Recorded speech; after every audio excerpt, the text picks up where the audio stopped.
안녕하세요. 오늘의 코인 김도연입니다. 어제 우즈베키스탄과의 축구 경기 보셨나요? 끝까지 포기하지 않고 열심히 달린 우리 선수들. 아시안게임 4강 진출의 쾌거를 거뒀는데요. 우리나라 국민으로서 자긍심을 한 번 더 느끼게 된 계기가 아니었나 싶습니다. 그럼 우리는 우선 이 시각 국내 주요 암호화폐 가격 시황부터 살펴보겠습니다. 8월 28일 오전 9시 기준입니다.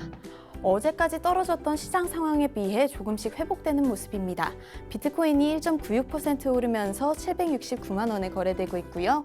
무너졌던 리플이 3.29% 오르면서 300원대 후반에 거래되고 있습니다. 한편 아이오타가 19.62%나 오르면서 가장 큰 상승폭 보이고 있네요. 이번엔 글로벌 거래량 순입니다. 거래량도 소폭 증가했습니다. 총 거래량이 12조 6,533억 원으로 어제에 비해 2조가량 상승하며 전반적으로 다 같이 거래량 늘어난 모습 보이고 있습니다.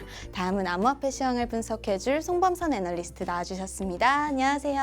안녕하세요. 반갑습니다. 송범선입니다. 전문가님, 탈중앙화 거래소가 최근에 많이 열리고 있다면서요? 네, 기존의 거래소가 있고 또 탈중앙화 거래소가 있는데 이 탈중앙화 거래소 비율이 굉장히 높아지고 있습니다. 네.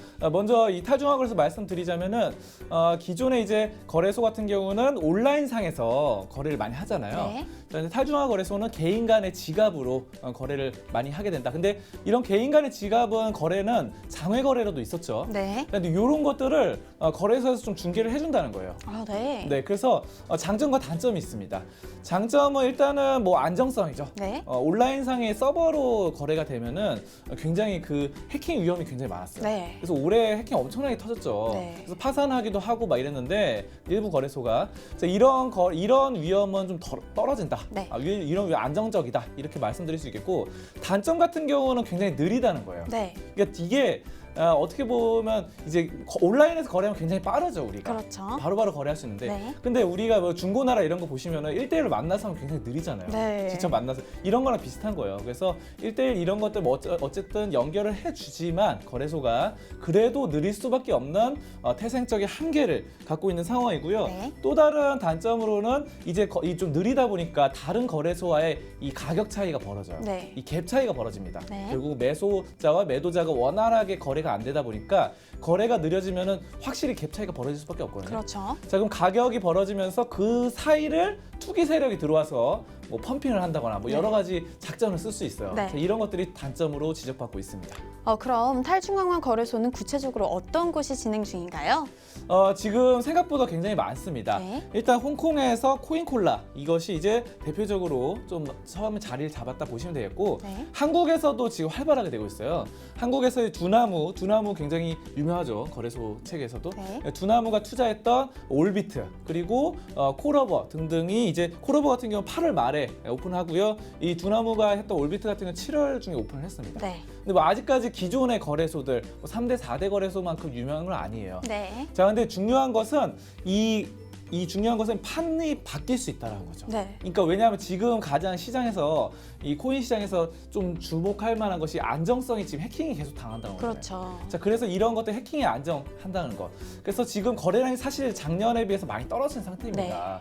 이런 상황에서 결국은 거래소는 거래량으로 수익을 창출하는데 거래량이 많아야지 수수료 수입이 창출되죠. 네. 자, 근데 그런 것들이 시장의 개편이 일어나지 않을까? 라는 이런 시각들이 있고요. 그런 것들로 인해서 안정성이 더 좋아진다고 한다면 코인 시장에는 확실히 이 호재일 수 있습니다. 네. 자, 그런 부분도 여러분들이 좀 주목하시면 좋겠습니다. 네. 자, 그럼 이제 가격적인 부분 차트 보면서 얘기 나눠보도록 하겠습니다. 네, 다시 안정선을 타는 모습이죠. 그렇죠. 이 어느 정도는 좀 회복되는 상황이고요. 근데 사실상 이 비트코인은 뭐 사실 크게 변동은 없었어요. 근데 오늘 같은 경우는 알트코인들이 크게 움직였습니다. 네. 알트코인들 뭐 하나씩 보면은 리플 보겠습니다.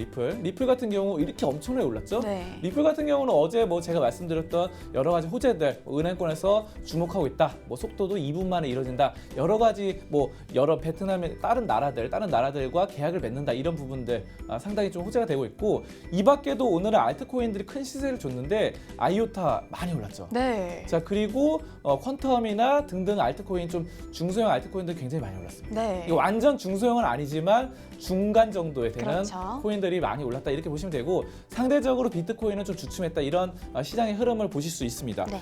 자, 그리고 전반적으로는 좀 좋은 상황인데 톰리 같은 경우, 톰리 암호화폐 분석가 톰리가 또 좋은 말을 했습니다. 비트코인 2만 달러를 전망을 유지한다라고 했어요. 네. 2만 달러면 2천만 원 넘는 수준이죠. 그렇죠. 예전의 영광을 다시 되찾을 수 있다라는 건데 근거는 뭐 어느 정도 있습니다. 이 헤지 펀드가 시장에서 큰 역할을 해주고 있다는 거예요. 네. 자, 그래서 이제 이머징 마켓과 그러니까 이머징 마켓 같은 경우는 다른 주식 시장인데 왜 다른 나라들의 좀 신흥국도 네. 주식 시장을 의미하죠. 그래서 이머징 마켓이 오를 때 비트코인도 오르고 이머징 마켓이 떨어질 때 비트코인도 떨어졌다 이렇게 말을 하는데 네. 지금 이머징 마켓이 8% 떨어질 때 비트코인이 65% 떨어졌다는 거예요. 네. 너무 많이 떨어졌기 때문에 이 상대적 갭차로 어느 정도 반등도 기대되고 있고 이머징 마켓에서는 이 헤지 펀드가 많이 빠져나갔습니다. 그렇죠. 그런 반면에 이제 헤지 펀드들이 이 암호화폐 시장으로 좀 들어오는 경향이 있다. 이렇게 하면서 좀 긍정적인 시각을 내비쳤고요. 네. 자, 그리고 어제 뭐 지표도 여러 가지 말씀드렸는데 오늘은 뭐 고통지수 BMI 지표를 말씀드릴게요. 네. 이것이 이제 0에서 100까지인데 현재 상황에서 36입니다. 네. 36이라서 이게 굉장히 낮은 수치예요. 네. 자, 근데 이런 지표들은 일반적으로 투자 세계에서 좀 가운데로 회귀하는 경향이 있어요. 네. 뭐 여러 가지 법칙에 따라서. 자, 그래서 50이 가운데죠. 네. 그러면 결국 너무 많이 떨어졌을 경우는 50에 다시 회귀를 하고 너무 급격히 올랐을 때는 50에 다시 회귀합니다. 네. 근데 지금은 굉장히 고통스러운 상황이에요. 네. 자, 그런데 이런 부분들이 다시 좋아질 것이다 라는 지금 말들이 나오고 있습니다. 네. 자, 그래서 이런 부분들 기대할 수 있겠습니다. 네. 여기까지 암호화폐 종합 분석 시간이었습니다. 네, 오늘도 좋은 소식 고맙습니다.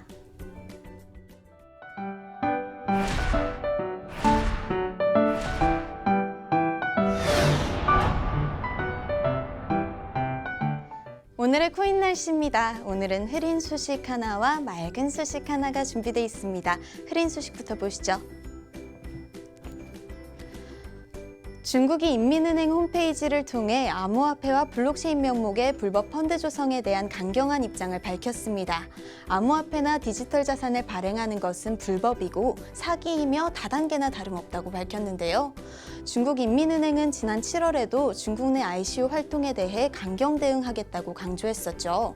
어떤 ICO 프로젝트든 중국 시민이 대상이면 그 프로젝트를 부수겠다고 엄포를 놨는데요. 현재 중국 내에서는 많은 암호화폐가 개발되고 있음에도 불구하고 중국의 입장은 요지부동입니다. 이런 환경에서 블록체인 기술 개발이 제대로 될지 의문이네요. 다음은 맑은 소식 보겠습니다. 암호화폐 채굴에 대한 전력 소비가 환경을 파괴한다는 우려는 이전부터 제기된 문제인데요. 최근 미국 피츠버그 대학의 카트리나 켈리 피투 교수가 이에 대한 입장을 밝혔습니다. 비트코인 네트워크의 에너지 소비에 초점을 두기보단 사용 에너지 자원에 초점을 둬야 한다는 것이죠. 예를 들면 저렴한 화석연료를 채굴 산업으로 택한 중국의 경우 탄소 배출량이 급증했지만 100% 재생 가능한 지열과 수력 등의 자원을 사용한 아이슬란드는 채굴이 환경에 위협되지 않습니다.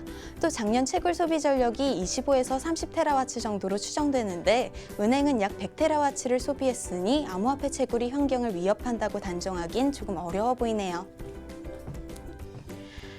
낙원의 섬이라고 불리는 곳이죠. 카리브해의 바하마 군도에서 블록체인 자격증명 시스템을 구축했습니다. 카리브 지역에서는 첫 번째라고 하는데요. 이제 바하마 구직자들도 어디서든 교육증명서를 공유하고 확인할 수 있게 됐습니다. 국내에서도 이 같은 시스템이 구축되는 날이 곧 오겠죠? 제가 더 열심히 해야겠네요. 지금까지 오늘의 코인 김도연이었습니다.